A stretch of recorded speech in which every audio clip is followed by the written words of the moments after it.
Bom dia, tudo bem? Eu sou o pastor Gilberto e nós estamos nos nossos devocionais diários. E essa semana estamos então no nosso papo cabeça e estamos olhando para o espelho. E essa é nossa maneira de avaliar-nos a nós próprios e vermos, né, como é que a gente está se colocando diante de Deus e diante do próximo. E a ideia é nós estarmos, então, trabalhando para termos uma postura bíblica em tudo que fizermos, seja ao escrever lá no Facebook, ao responder alguma coisa na sua rede social de preferência, as conversas, né? O que você gosta, o que não gosta, o que você quer fazer, o que você não quer fazer, e o que é que vai ser da sua vida. Porque se você não souber, se você não tiver decidido, alguém o fará por você. E aí, o que já se acostumou a falar, o efeito manada. Vai para onde todo mundo está indo. E você sabe que essa decisão, essa escolha tem consequência.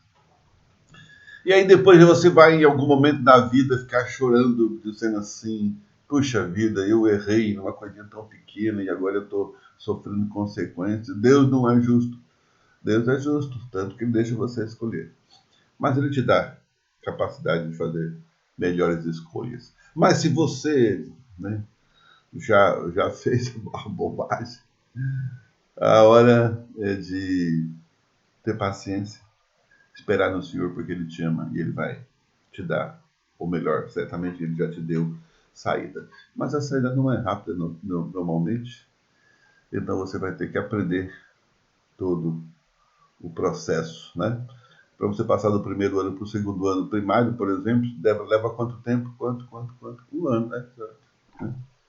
Então o tempo do aprendizado às vezes é maior.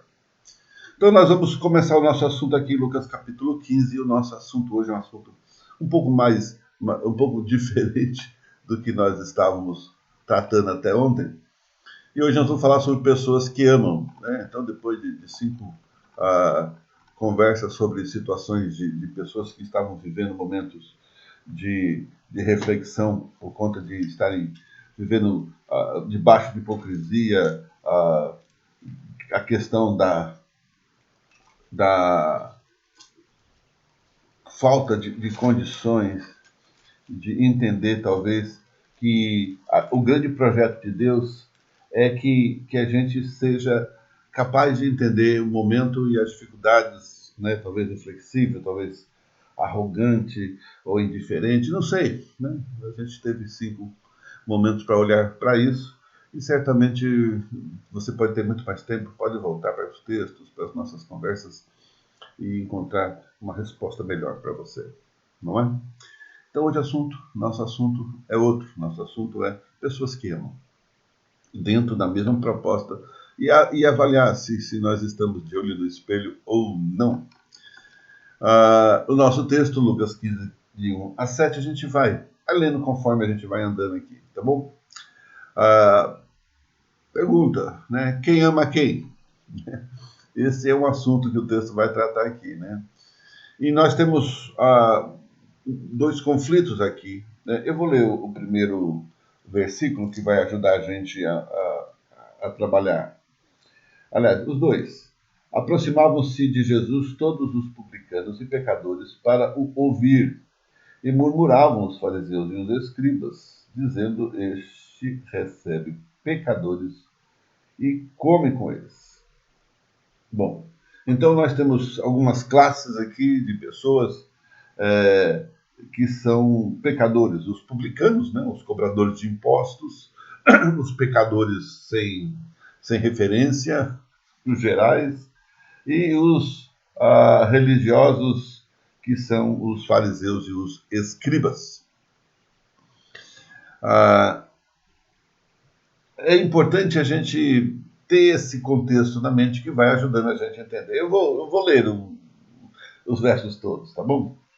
Então lhes propôs Jesus esta parábola: qual dentre vós é o homem que, possuindo 100 ovelhas e perdendo uma delas, não deixa no deserto as 99 e vai em busca da que se perdeu até encontrá-la? Achando-a, põe-na sobre os ombros, cheio de júbilo, e indo para casa reúne os amigos e vizinhos, dizendo-lhes: alegrai-vos comigo, porque lá achei a minha ovelha perdida. Digo-vos que assim haverá maior júbilo no céu por um pecador que se arrepende do que por 99 justos que não necessitam de arrependimento. Bom, duas coisas aqui para a gente entender de cara. Primeiro, Jesus não está falando de ovelha de 4 patas, né? Ele está falando de pecadores perdidos e de ovelhas de 2 patas, ou melhor, de 2 pés. Mas eu vou ler o último versículo, que é a nossa conclusão, para a gente andar na nossa tentativa de entender melhor. Ele diz aqui: digo-vos, pois haverá maior júbilo no céu por um pecador que se arrepende do que por 99 justos que não necessitam de arrependimento. Então, o que Jesus está falando aqui é sobre pecadores. Pecadores que são pecadores, que não conhecem a Cristo, não o colocaram diante das suas próprias vidas e o aceitaram como Senhor e Salvador da sua vida. E os religiosos, que talvez por alguma penitência agora estão julgando os outros, né? Então, o assunto desse texto não é ovelha e não é crente, é pecador. Eu já ouvi muitas pessoas imaginando: o pastor não foi buscar a ovelha perdida dele. Não, ele tem que pegar e buscar o pecador, não é? A ovelha perdida é uma outra situação que você vai ter que considerar num outro momento. Mas neste momento aqui, esse texto está falando de pecadores. A ovelha perdida aqui não é um crente que saiu fora do rebanho porque está chateado com o pastor, porque ficou preocupado, porque não cantou, porque, sei lá, o filho não foi escolhido para, sei lá, não sei, alguma dificuldade dentro, desanimou com o irmão, com a situação da vida. Não é isso. O assunto aqui é pecador, tá bom? Não é que não tenha que fazer tudo isso, mas o assunto aqui não é, tá bom?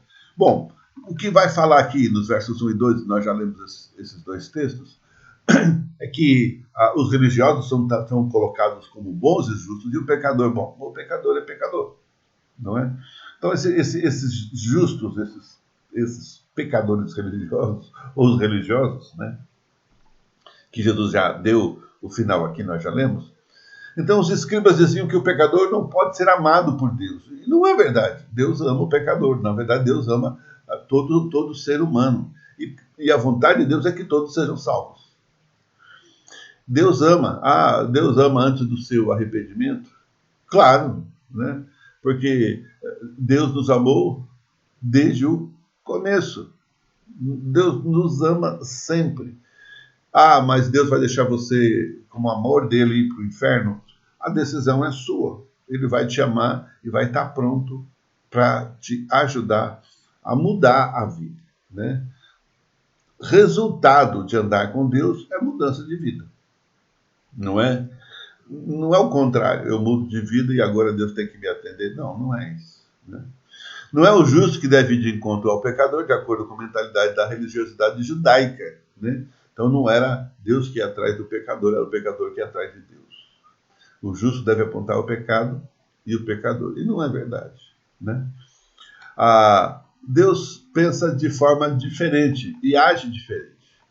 Deus vai ao encontro, ele busca, ele chama, ele socorre o perdido, como nós vemos aqui nessa parábola. Deus não espera o pecador, porque ele me amou primeiro. Ele vai amar o pecador para que ele tenha um momento de entendimento e então ele consiga entender que Deus o ama. Mas o amor de Deus já está lá, né? Lá em Efésios capítulo 2 diz: pela graça sois salvos mediante a fé. Isso não vem de vós, é dom de Deus, não de obras, para que ninguém se glorie. Deus acolhe o pecador, vai ao seu encontro, mesmo ainda estando ele em pecado. Chama, busca.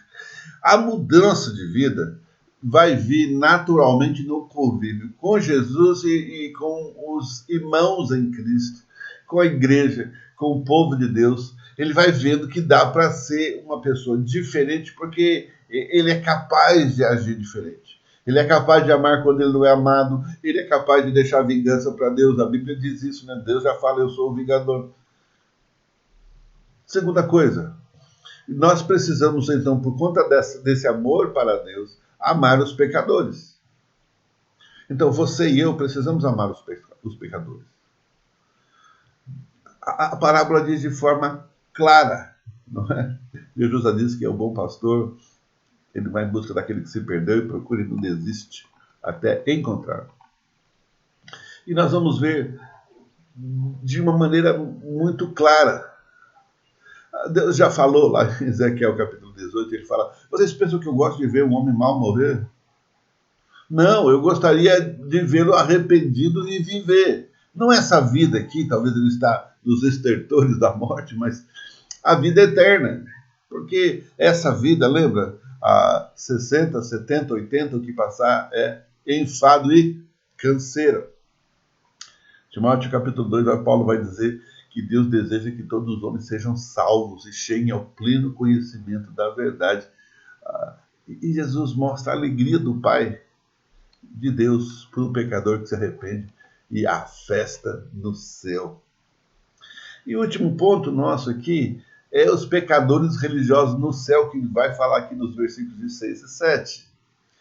Então, nesse ponto da parábola de arrependimento, que fala sobre o arrependimento de alguém aqui na terra, então gera uma explosão de alegria e festa no céu. A Bíblia diz lá em Provérbios que aquele que se arrepende deixa, alcança misericórdia. Muitas vezes as coisas realmente insignificativas não parecem muito fantásticas aos nossos olhos. E elas não vêm com trilha sonora, efeitos pirotécnicos, né? Mas a Bíblia diz que tem uma festa no céu. Tem alegria no rosto de Deus por uma alma arrependida. De certa maneira, todos somos pecadores, na verdade somos mesmo, né? E todos somos, de certa maneira, ovelhas perdidas. Não só aquele pecador que ainda não foi alcançado pela graça e misericórdia de Deus, mas eu e você que estamos aí lutando para entender a graça de Deus e nos encaminharmos nela. Todos precisamos que Deus nos busque, nos perdoe, nos acolha, nos salve. Não por merecimento, mas porque Ele quer, porque Ele nos ama. E esse amor precisa ser transbordante. Da mesma maneira que Deus ama o pecador e me amou e amou você, se você conhece Jesus como Senhor e Salvador da sua vida, eu e você devemos amar e passar essa mensagem para frente. Deus está esperando que esse ministério da vida, que eu e você podemos apresentar, seja responsável por aqueles que ainda não ouviram falar de Jesus, ou aqueles que ouviram, mas não viram, porque lembra, nós já falamos sobre isso. A primeira página da Bíblia que vão ler não é Gênesis capítulo 1, mas é a minha vida e a sua vida, é a primeira página. Significa que se você não for capaz de viver o Evangelho morre em você. E você vai ser responsável por vidas que vão morrer. Digo-vos, verso 7, que assim haverá mais júbilo no céu por um pecador que se arrepende do que por 99 justos que não necessitam de arrependimento. Ame o pecador, porque você é amado de Deus, e Deus ama o pecador. Pregue o Evangelho, porque um dia Deus falou com você através de alguém, de uma pessoa. E por isso você está aqui na minha frente, e eu estou aqui na sua frente, falando e buscando viver mais e melhor a vontade desse Deus que nos ama. Que Deus lhe abençoe, que você tenha um fim de semana repleto da graça de Deus, que você possa participar dos cultos nas suas igrejas, se você está em uma, se você não tem, nós teremos live à noite, às 19h, e teremos uma mensagem gravada na parte da manhã. Que Deus te abençoe e que Ele continue te amando e que esse amor Na verdade, Deus vai continuar te amando de verdade, né? Mas que esse amor transborde e alcance aqueles que ainda não conhecem. Deus te abençoe. Que a graça do Senhor traga a paz que você precisa. Em nome de Jesus. Amém.